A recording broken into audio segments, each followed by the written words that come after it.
4-5 दिवस झालं सारखं पाऊस चालू आहे बघा. झाडाच्या पानावर किती सुंदर पाणी साचलंय आणि गुलाबाला पण आता खूप बहर आलाय, कारण पावसाळ्यामध्ये भरपूर फुलं निघतात अशी पूजेसाठी.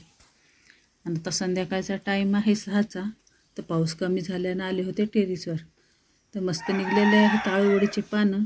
तर चला गरमागरम बनवूया आळूवडी.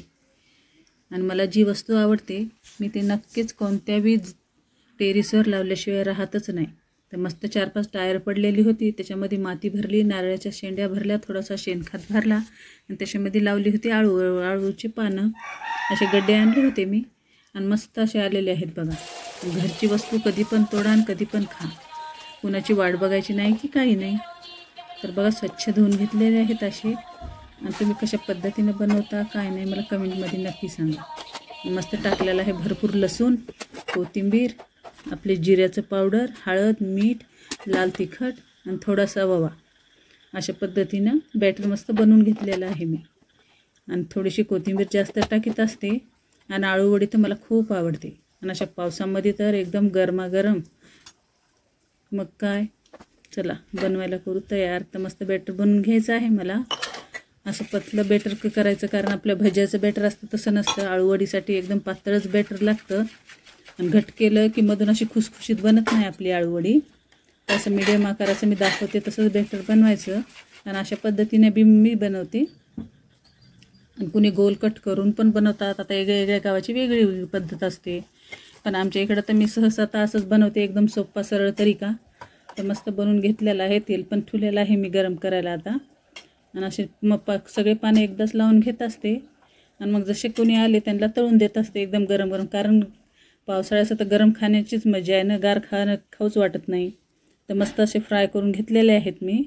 छोटे छोटे कवळेच पानं घ्यायचे, एकदम मोठे निबर पानं घेतले तर गळ्यामध्ये जरासं असं खाजवल्याने होतं. तर मस्त खुसखुशीत बनलेलं आहे आळूवडी. तर या मग संध्याकाळचं जेवायला. आणि कशी वाटली रेसिपी कमेंटमध्ये नक्की सांगा. आवडली तर लाईक, शेअर आणि सबस्क्राईब द माय चॅनल.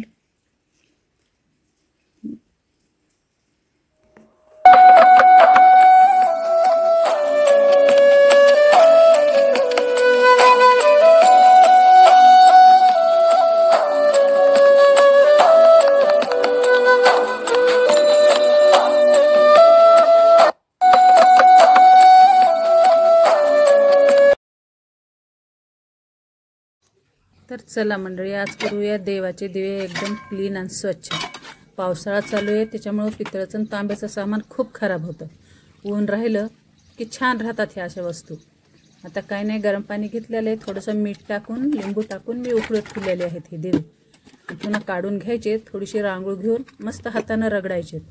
आणि आपले पितांबरीनं घासतो तर 4 दिवस चांगले राहतात आणि पुन्हा तसेच होतात. आणि हातानं असं मस्त मेहनत लावून रगडलं की महिनाभर काय आपले 2 महिने पण दिवे असे स्वच्छ राहतात. पण थोडी मेहनत तर घेतलीच पाहिजे नाही का. सगळं फुकटच होईल म्हणलं तर कसं चालेल. बिना मेहनतीचं कोणतंच काम चांगलं होत नसतं. तर स्वच्छ दिवे असे धुवून घेतलेले आहेत. व्हिडिओ आवडला तर लाईक, शेअर, सबस्क्राईब चॅनल. बघा किती स्वच्छ निघलेले आहेत आपले दिवे.